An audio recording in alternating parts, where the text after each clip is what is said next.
Bonjour et bienvenue à votre émission Témoignages vivants.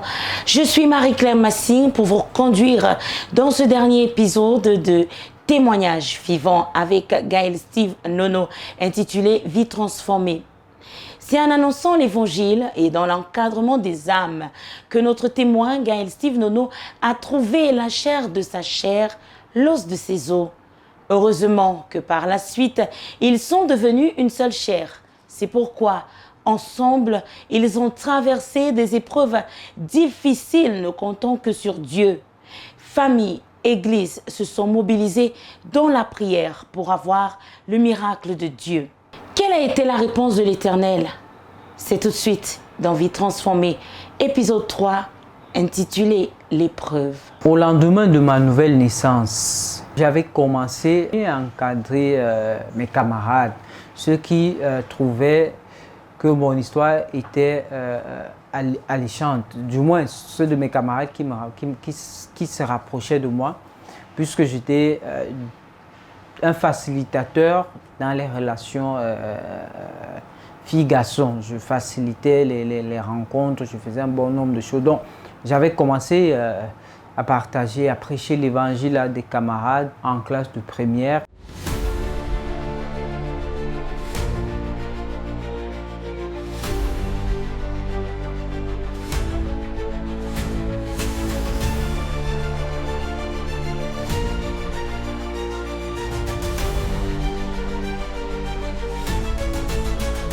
Arrivé en terminale, je continue d'encadrer de nouvelles personnes, de nouveaux visages, parmi lesquels une de mes camarades, je ne savais pas, du moins je ne savais pas, je n'étais pas trop intéressé par le mariage. Et puis à l'église, on nous a enseigné sur comment connaître la volonté parfaite de Dieu, les signes, les étapes et tout ça là. Le temps est passé. Ceux que j'encadrais en terminale sont allés à l'université parce que je me rappelle, j'avais fait terminale 3 fois. Donc j'avais fait 2 fois au lycée Leclerc et puis 1 fois au lycée de Kolndongo. Toutes ces personnes-là, cette fille y compris, était allée à l'université. Plus tard, continuant, puisque dans l'enseignement, on nous fait savoir qu'il fallait énormément prier pour avoir des signes clairs. Et moi, ayant donc reçu des signes clairs, je suis allé vers le comité de mariage, du moins le pasteur qui s'occupait de ça. Il m'a posé des questions, mais je me rappelle quand il m'a posé des questions parce que j'étais dubitatif, j'avais peur. Et le dimanche où je communiais du côté du campus, où je communiais, je m'étais dit ce matin, en sortant de chez moi, en allant à l'église, si le pasteur régional, lui, il était en Como, Eldorado, si le pasteur régional cherche à me rencontrer aujourd'hui, alors si je le rencontre, je vais, ça veut dire que Dieu, tu es en train de confirmer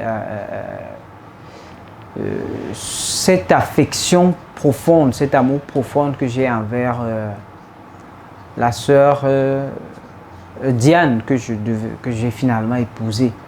Donc, c'est comme ça que je suis allé à l'église et après le message, le prédicateur du jour a passé une information et il a donné une annonce. Et il a dit les frères dont les noms suivent.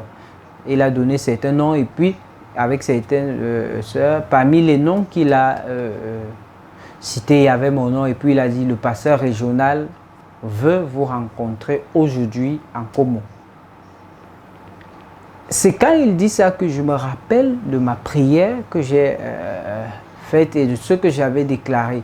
C'est comme ça que je suis arrivé en Como. J'ai du coup partagé en profondeur avec le pasteur régional. La fiche du comité de mariage m'a été donnée, j'ai rempli.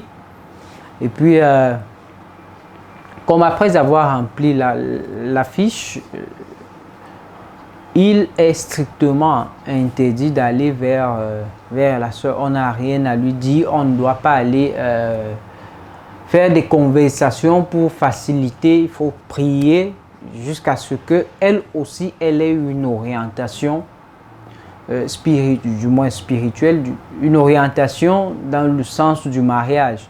Le comité de mariage s'était rapproché d'elle pour lui poser des questions si elle pensait déjà au mariage. Et elle avait dit que ce n'était pas encore ça. On me demandait toujours de continuer de prier. Et puis finalement, quand elle a été prête, c'est-à-dire qu'elle pense déjà au mariage, on lui a demandé également d'aller faire des tests. Parce que quand j'avais rempli la fiche, on m'a demandé d'aller faire des tests médicaux. Et parmi ces tests, le VIH-Sida, les hépatites, pas les hépatites, le VIH-Sida, l'électrophorèse. Donc quand j'ai eu la conviction par rapport au mariage et par rapport à la sœur que je souhaitais épouser, je suis allé rencontrer le pasteur qui m'a fait remplir la fiche et puis m'a envoyé vers le comité de mariage. Parce qu'il était question, après m'être prononcé, maintenant d'aller faire les tests prénuptiaux, en l'occurrence le VIH-Sida, l'électrophorèse. Il était question de voir la probable compatibilité avec la sœur, si la sœur est d'accord. Et entre-temps, les membres du comité de mariage apprêtaient la sœur dans le sens de l'amener à prier déjà par rapport au mariage sans connaître le frère qui devait être celui qui venait pour l'épouser. Et quand elle a été assez prête, assez mature, donc quand elle a été prête pour le mariage, on lui a donc dit qu'un frère, sans lui donner le nom, qu'un frère s'intéressait, souhaitait l'épouser, sans qu'elle ne sache de qui est-ce qu'il s'agit et qu'elle aille prier. Et si elle a prié et si elle a une conviction, une orientation, parce qu'il fallait qu'il y ait déjà un accord à ce niveau, sans avoir une conversation au préalable dans ce sens. Ce qui s'était passé, c'est que elle n'avait pas une orientation quelconque dans ce sens. Et puis, on lui avait demandé quand même d'aller faire ces tests-là. Le VIH-Sida et tout ça. Et quand les tests du VIH-Sida sont sortis et l'électrophorèse, nous étions tous sans problème dans ce sens-là. Et puis, le comité de mariage m'a demandé d'aller partager moi-même ma conviction avec la sœur. Je suis allé et puis sur le coup c'était difficile de lui dire quoi que de parler. Moi qui étais un ancien dragueur, je ne savais plus comment courtiser, quoi dire. Et puis j'avais dit les choses de manière de manière simple. J'avais dit les choses de manière simple. Je lui ai dit que j'ai la conviction que Dieu veut qu'on se marie. Et puis elle m'a demandé qu'est-ce qui étaient les motifs de ma conviction et où est-ce que je souhaitais la bénir. La réponse que je lui avais donnée, c'est que je suis sûr que je vais l'amener au ciel. Et puis la compatibilité, j'ai essayé d'expliquer. Je ne sais pas trop quoi ce que j'ai essayé d'expliquer là. Parce qu'au bout d'un mois, elle avait donné sa réponse au comité de mariage et sa réponse était non. Donc elle n'était pas convaincue. Elle n'était pas convaincue de ça. Le comité de mariage lui avait demandé de venir me donner la réponse. Elle est venue me donner la réponse. Elle m'a dit la réponse après un culte. Et puis c'était négatif. J'avais continué dans la prière pour que Dieu l'amène à comprendre que c'est la volonté de Dieu, pour que Dieu touche son cœur. J'avais continué de prier jusqu'à ce que, au bout de 6 mois, elle soit maintenant convaincue et qu'elle-même soit revenue vers le comité de mariage pour faire savoir au comité de mariage que Dieu l'a convaincue, elle est convaincue et que Dieu l'a parlé. Et puis, nous avons été, on a fait une confrontation. Et puis, après cette confrontation, il était question d'aller la suite, l'autorisation parentale. Moi, je devais avoir une autorisation parentale chez mes parents pour que je puisse continuer. Et puis, elle devait aussi avoir une autorisation parentale.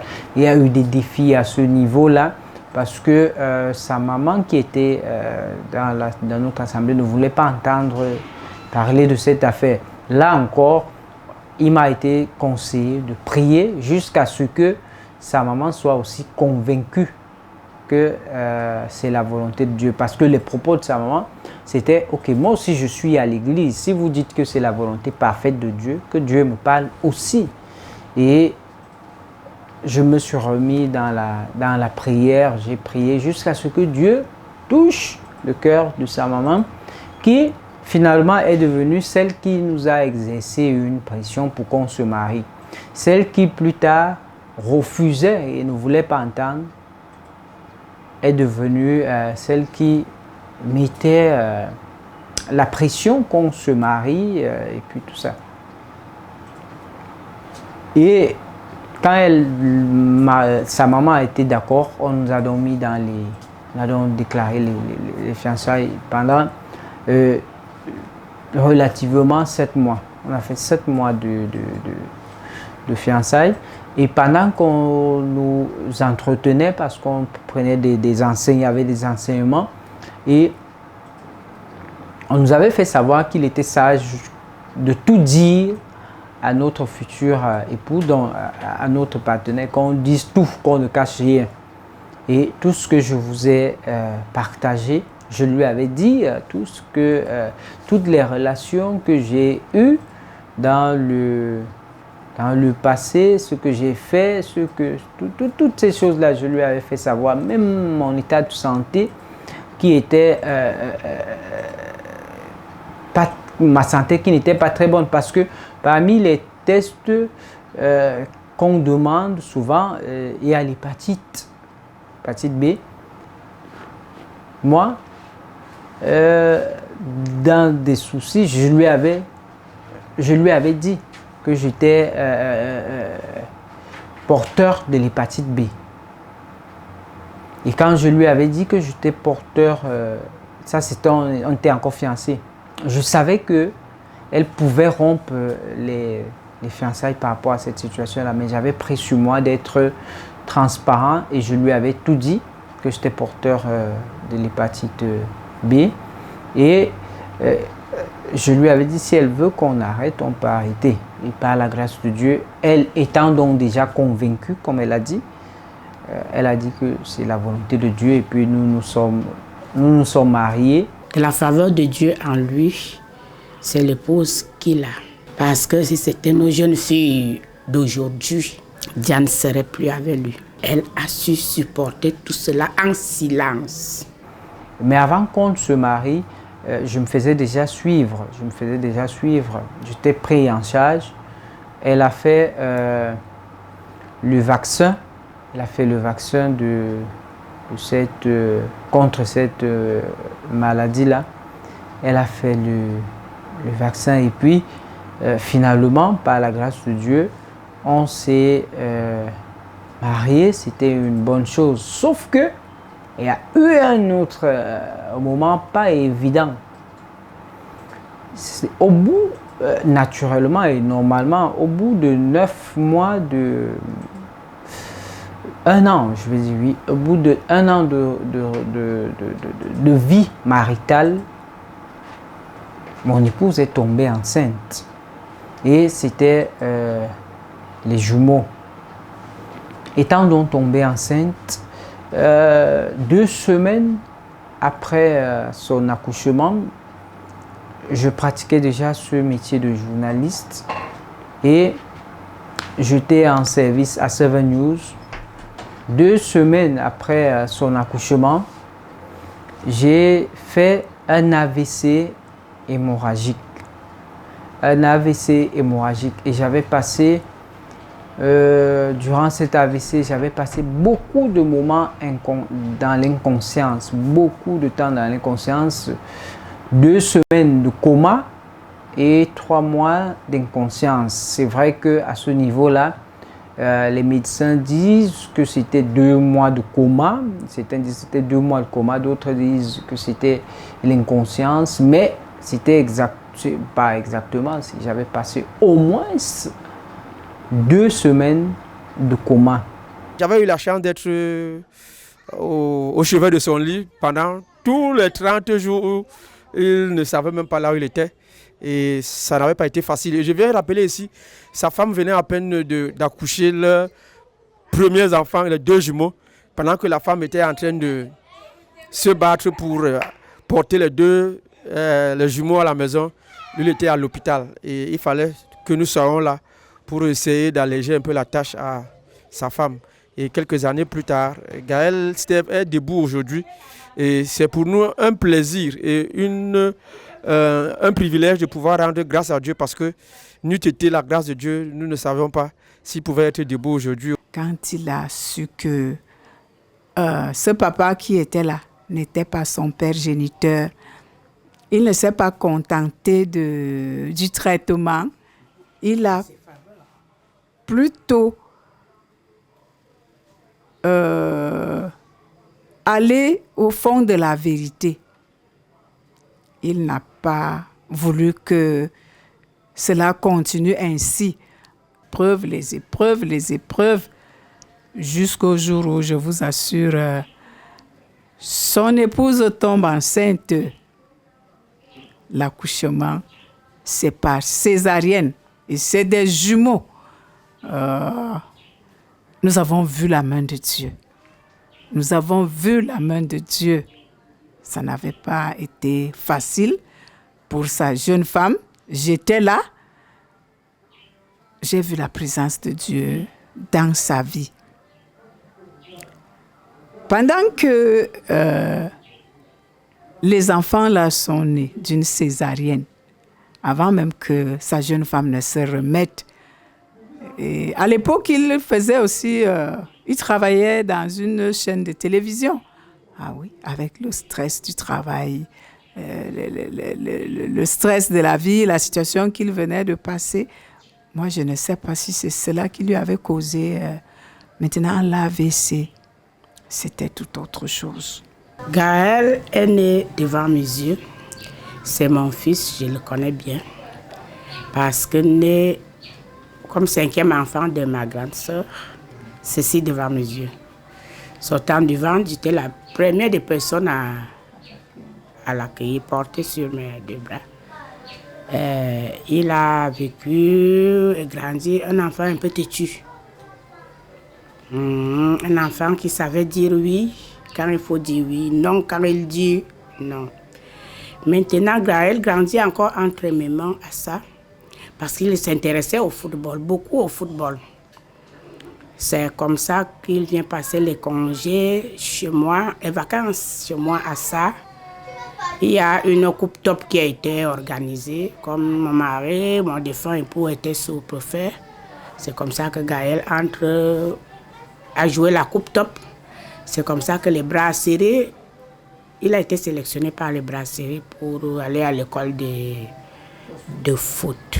Bien avant cette sélection, Gaël à la maison était un enfant qui ne restait pas beaucoup sur place parce qu'aimant le football, après l'école, il abandonnait le cahier, c'était pour aller jouer au football. Et à l'époque, je vendais les sucettes et les yaourts. Quand j'envoie Gaël va vendre les yaourts, il ne disait pas non, il porte la glacière et il partait cacher la glacière sur les gradins là. Il cache, il joue au football. Il perce les sucettes, il finit de sucer à moitié. Et il ramène les sucettes percées, il dit que ça c'est percé, on n'a pas à acheter. Un jour, je coince Gaël. J'allais à la prière comme femme de la CF, on avait nos hebdomadaires. Il fallait prendre le raccourci par le stade. Au lieu de contourner pour arriver de l'autre côté, j'ai demandé aux femmes comment coupons un peu là au stade. J'ai vu les enfants jouer, je ne m'attendais pas à ce que Gaël soit parmi les gens qui jouaient. Nous, on a contourné, mais pour sortir de l'autre côté du stade, je reconnais ma glacière placée en bas de gradin. Mais il est bien vrai qu'on les vend partout, mais cette glacière m'appartient. Parce que rien d'autre. Laissez-moi guetter. Quand je vois, c'est ma glacière. J'ouvre, je reconnais, mais quand je regarde, le gars en train de dribbler, il joue au football. Je suis allé au milieu des gens, j'ai tiré par le oreille et dit, ramasse la glacière, là tu rentres d'abord à la maison, on va se retrouver là-bas. En bref, c'était un enfant un peu comme vous voyez là.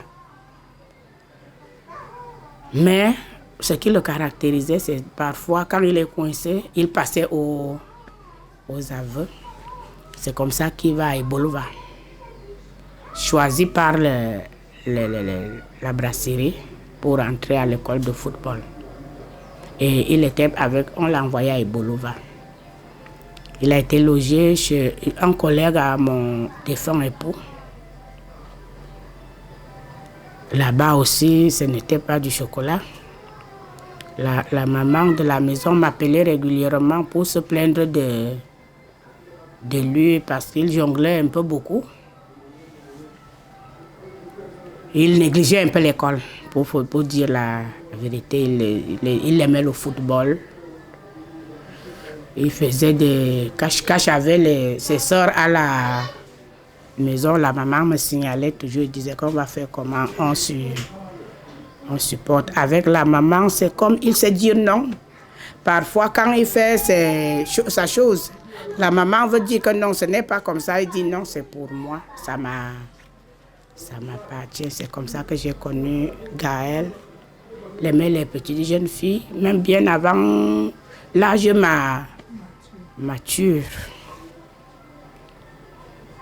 Et il a été baptisé à l'église presbytérienne camerounaise. Étant enfant d'abord, il est baptisé à l'église presbytérienne camerounaise parce que nous y sommes depuis nos parents et nos grands-parents. À Nguaekele, qu'il a fait sa confirmation.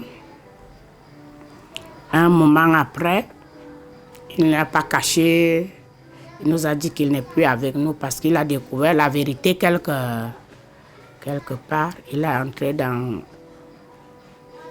une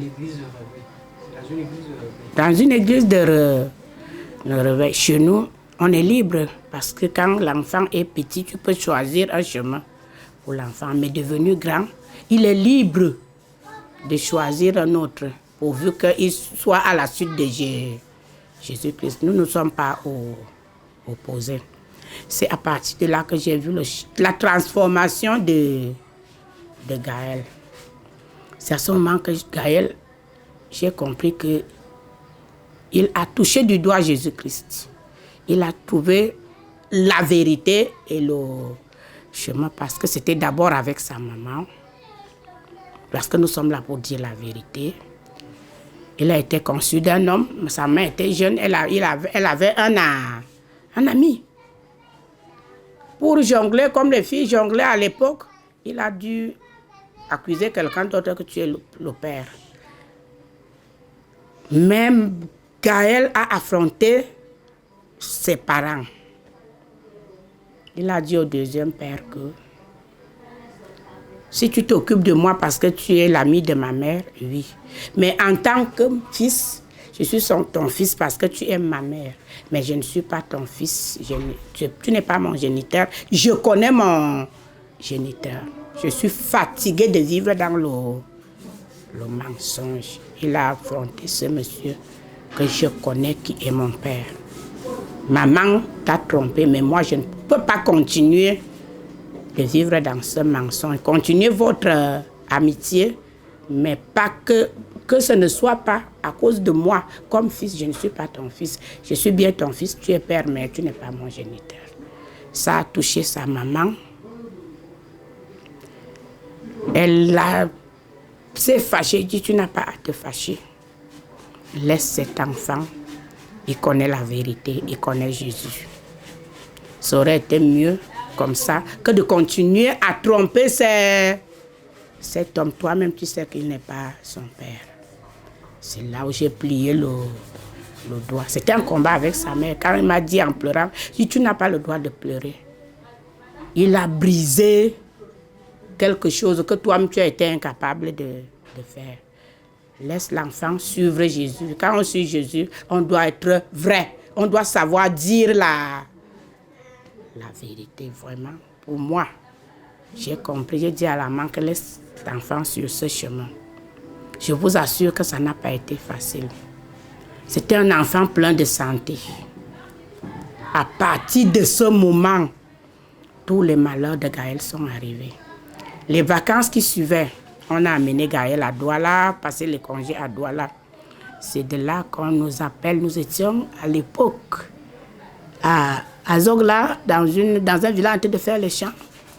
Le coup de fil tombe que Gaël est gravement malade, agonisant même, en train de vomir du sang. Un enfant qui a grandi en bonne santé. C'est la première fois qu'on nous appelle. Sa main est allée, c'était mauvais. Comme si ça ne suffisait pas. La deuxième fois, c'était même très grave. Quoi, si c'est quoi qui... Un artère, moi je ne sais pas comment appeler, qui a lâché. C'était toujours le sang qui jaillissait de partout. Cette fois-là, il partait. Pour faire cette opération, on a dû coudre, je ne sais comment on appelle ça en termes scientifiques, c'était mauvais. J'ai dit à ma maman, à ma soeur, attention. Depuis que cet enfant a coupé les liens avec le père que tu l'as fabriqué, il a tous les malheurs. Alors, s'il faut accuser quelqu'un, moi j'accuse ton homme là. J'ai parlé de ça à ma soeur, à deux. Je n'ai jamais dit ça à Gaël. D'où le début où le diable a harcelé cet enfant. Parce qu'il a choisi la vérité. Comme si ça ne suffisait pas. Aïe, aïe, aïe. La troisième fois, c'était très grave. Ce que j'ai trouvé à l'hôpital militaire, aïe, aïe, aïe. Gaël était dans un coma inconscient, mais agité. Je n'ai pas fini la conférence. 2 semaines. 2 semaines. Quelque chose m'a dit que ça ne va pas. C'est que le médecin qui suivait Gaël m'a appelé. Il m'a dit, la maman de Gaël, vous êtes sa maman comment? J'ai dit, je suis sa mère. Parce que sa maman est ma soeur aînée. Même père, même mère, je suis sa mère. S'il y a un problème, dites-moi. Elle m'a appelé dans son bureau. Il me dit, depuis que je suis médecin, c'est le premier cas pareil. J'ai tout fait. Ce qu'on fait pour les AVC, ça me dépasse. Comme tu dis que ta mère, ta soeur est au village, dis cherchez un peu au village là-bas. C'est comme si derrière cette histoire, il y a une main invisible.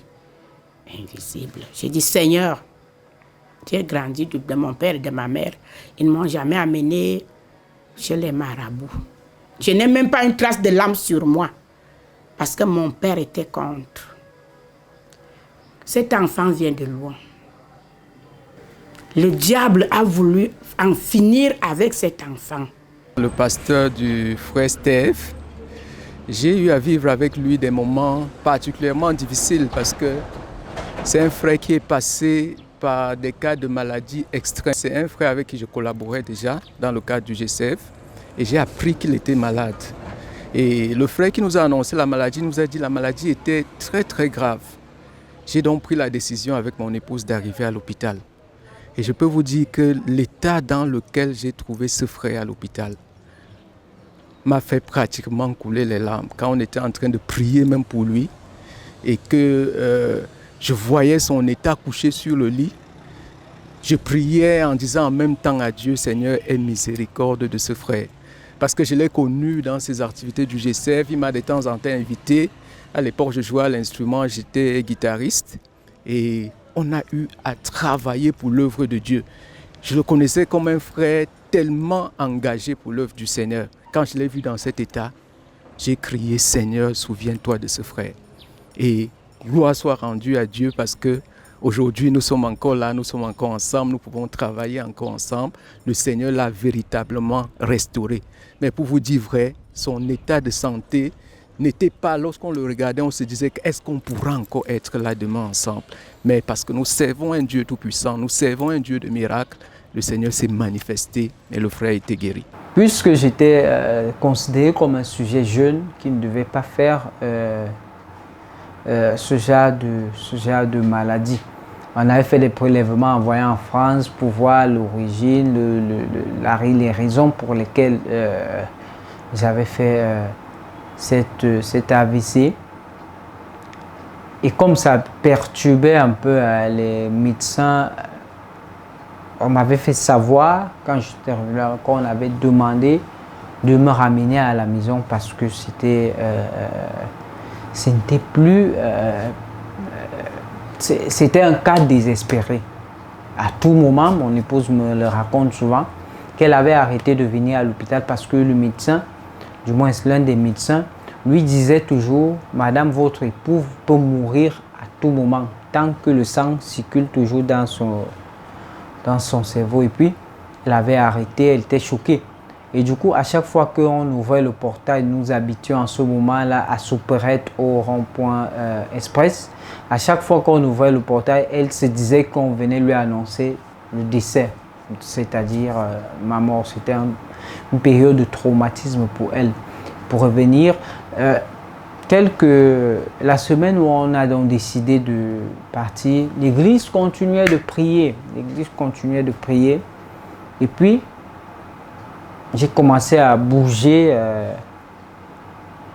les pieds. J'ai commencé à bouger les pieds, les doigts. Et tout ça, j'ai commencé à revenir à moi.